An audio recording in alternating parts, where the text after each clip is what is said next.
I think Bill's a good guy. I'm probably comfortable with that. So as long as it's providing information, kind of like yes, that's fine. Because if it gets too, it's gonna get a little too crazy. Like Yeah.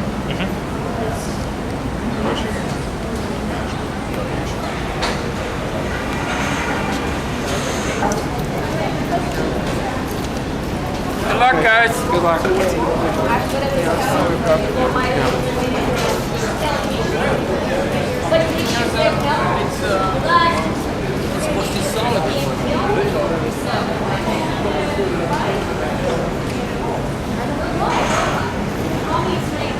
He was under the mistaken impression that the process was a pay property tax. Technically, this way, they don't pay property tax on property. They're not supposed to pay with what in lieu of tax.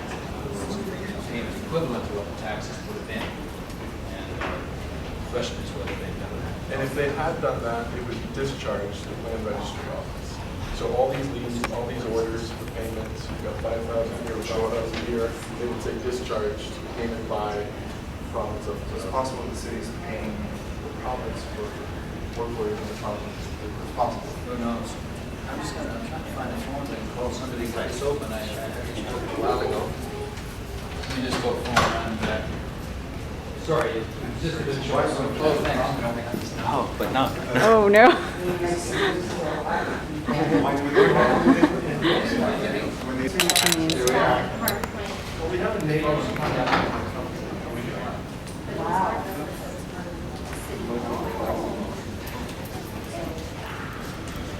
Well, actually, sorry, he was the financial, Nico was the financial. Yeah, they're coming. I'm gonna call you and tell you that because I've been on World Youth Day all last week, so this week I was working. We're actually having a bunch of Yeah, I know, the 80th telling. It's It's a problem. Because it's It's in a the water, problem, right? it's a problem, it's in the building is not a safe building, so they shouldn't be in that building. The issue, there's no question that we should have more shelters and facilities in the city of Toronto, but I can't condone something that could kill somebody.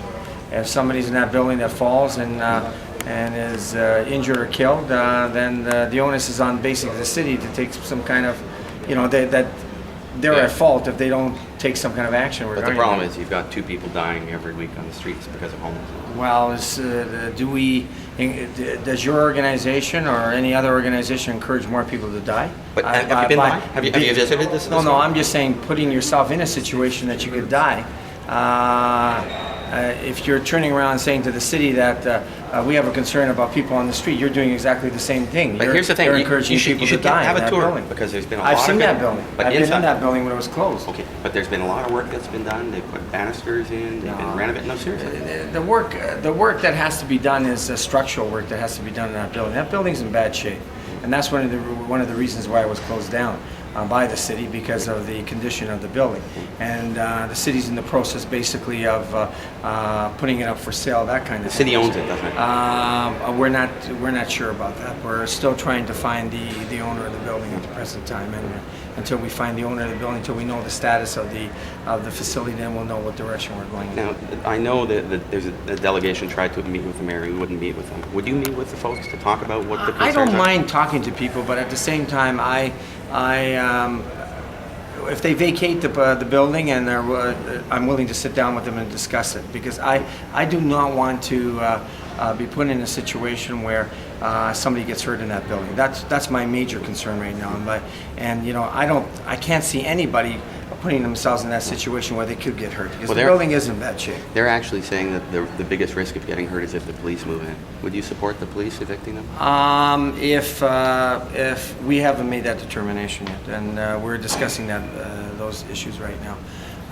The bottom line for us is that how long do we take before some kind of action is taken in consideration that the building is a very dangerous one, and could put people inside the building into a situation where they could be hurt or killed.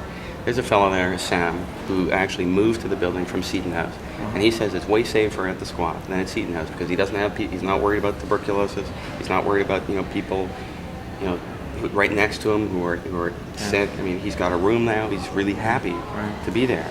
I mean, how do you respond? There are to a that? lot of other buildings in the city of Toronto. That's not the only building, Seton House, that he could go to, and there are other facilities in Toronto. But do we need to take care of people? There's no question about it that we should be doing the best job we can, taking in consideration this city does better than most cities in North America.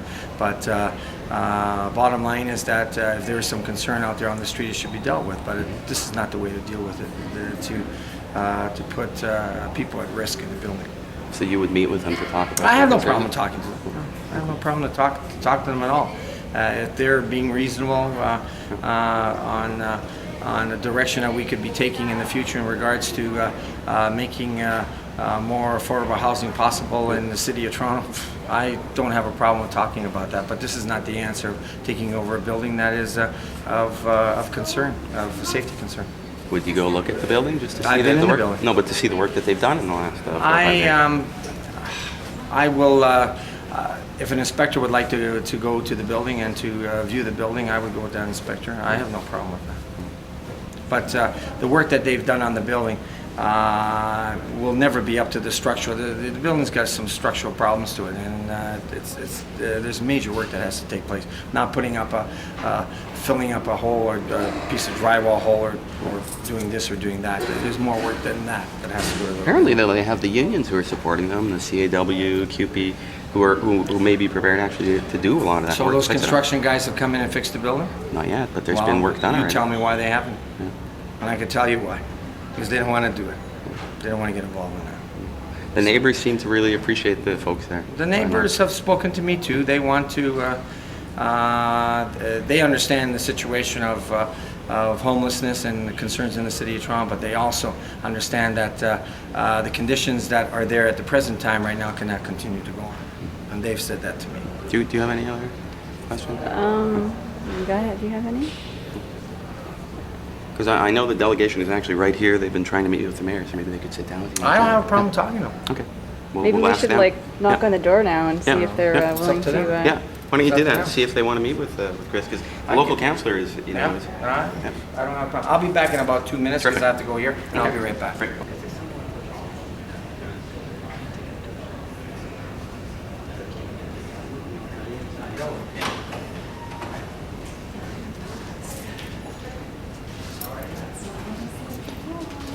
Things go at the meetings with Jack Layton and Chris Korn-Kaczynski. Okay, well, first point we have to make on this is that we're still really angry that no one from the mayor's office will have a serious meeting with us. We got someone from the communications office who came in and told us there would be no meeting.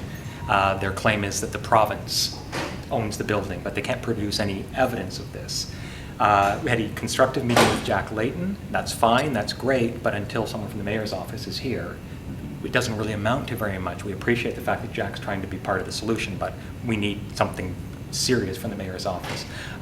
Similarly, the meeting with the local councillor, Chris Korwin-Kaczynski, he tells us he has no problem with the building becoming affordable housing.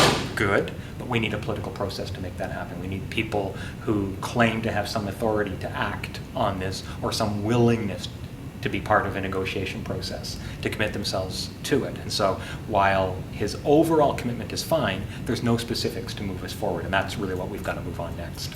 What kind of support are you looking for specifically in terms of that negotiation process? Well, we think the city should go to the province and say, we have an abandoned building, they are in arrears on back taxes, this could become social housing very, very quickly, and if the province owns it, then to demand that they turn it over to the city to convert it to affordable housing. There's no reason why, if the mayor's office was prepared to say those sorts of things, you couldn't begin a process. And that's what we're looking for. And why do you think they're reluctant to make that kind of statement and are taking such a sort of hands-off, not our problem? Well, this is not a mayor's office which has had a great commitment to social housing, so that's the first thing. We're quite clear that it's the pressure that we're creating by this campaign which is the key to that. Nevertheless, we think it's possible to force them through political pressure and public outcry to act on it, and that's the pressure we're trying to generate. And I think that's why they've been reluctant to move against the squatters at this point. They do sense that we have a lot of public sympathy around this issue and that there's growing political support in terms of social justice community, labor organizations, and so on. And that's what we have to build that. the key thing for us is going to be building widespread public political support for this. Otherwise, there won't be a solution. Now, a lot of people at the squad are worried about the police presence and the chance of a forcible eviction. Scott from the communications department mentioned earlier that he had no control, or the city had no control over the police at all, which I found interesting. Chris mentioned to us earlier that he was not going to call the police himself, but that he couldn't guarantee what was going to happen. So what do you feel is the potential for sort of police raid on the squad at this point? Yeah, I mean, it looks like buck passing to begin with. It looks like the city wants to say this is a hot potato, it belongs to the province. It's not clear to me that the province wants to claim ownership of this one at this point either. At one level, it's good, of course, that no one at the city level seems inclined right now to ask the police to evict the squatters. That's great. But at the same time, they're not making any long-term guarantees. And what they should do is to say to the province, you appear to be the owners here. We do not want to see an eviction. We want to see a process of negotiation started that will allow this building to be converted to social housing, to respond, in other words, with a dialogue in the interests of homeless people rather than calling the police in. So you could, if you wanted to, the mayor could make a very strong presentation to the province to keep the police out of it and to begin a political dialogue. And so the fact that there's not calling the police in is good, but they need to take the next step. We don't think they're going to take it without a lot of pressure. How is OCAP going to provide that kind of pressure, and is there an initiative to approach the province independently without the city's report, or regardless of the city's support? Right. On the last one, that's something people are going to have to think about. Today is the first time that anyone has said to us directly the province owns the building. We're not sure they're right about that. When you ask them for documentation, no one's come up with it so far, and our own land registry checks haven't shown that. They could still be right. There may be paperwork we haven't found, but that's the first time we've heard it. So we've got to sit down now and talk about, okay, do we then make an overture to the government, provincial government, to begin discussion of this? But that's something we haven't gone to yet, so we're going to have to talk about that. But it raises a lot of other interesting questions, because if the province owns it, how long have they owned it? Who were tenants paying rent to up until late in the year 2000, for instance? Why is a major financial institution listed as the trustee of this building in the public records, and so on? So there's a lot of murky stuff that we still need to work through, and it may involve at some point going and meeting with the province, but there's a lot of digging that needs to be done before I think we're really clear on who all is part of this equation. What is the major financial Well, institution? there are public records which suggest that the trustees of this building are Ernst & Young, and they are a major financial institution in the city. They look like they're involved in some way, but again, that's not what we're being told by the city. Doesn't Ernst & Young have a lot of connections to people that are in the provincial government Sure in this they do. province right now? Sure they do. And They're a very, very well-connected financial agency, yeah. And so again, who's dealing with whom on this? What kind of discussions are happening behind the scenes? We don't know. And it's easy for the city to say it belongs to the province, but so far, journalists who've talked to the province have not heard that from the province. And so we need some confirmation that they actually are claiming ownership of this building. We're in a gray area as a result. For the moment, we'll keep digging and we'll keep pushing, and we'll try to see where all that leads, but it's anybody's guess at this point.